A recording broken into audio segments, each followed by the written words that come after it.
আসসালামু আলাইকুম রহমতুল্লাহি ওবরকাতুহ।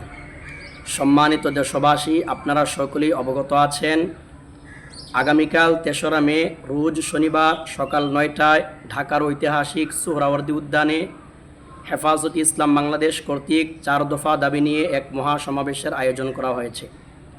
৪ দফা দাবি হচ্ছে: ১.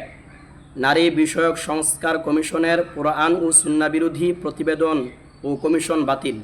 ২. সংবিধানে বহুত্ববাদের পরিবর্তে আল্লাহর উপর পূর্ণ আস্থা ও বিশ্বাস পুনর্বহাল। ৩. ফেসিবাদের আমলে দায়েরকৃত সকল মিথ্যা মামলা প্রত্যাহার ও শাপলাসহ সকল গণহত্যার বিচার।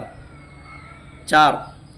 ফিলিস্তিনে এবং ভারতে মুসলিম গণহত্যা ও নিপীড়ন বন্ধের দাবিতে আগামীকাল ৩রা মে রোজ শনিবার সকাল ৯ ঘটিকা থেকে শুরু হয়ে দুপুর পর্যন্ত এক ঐতিহাসিক মহাসমাবেশের আয়োজন করা হয়েছে।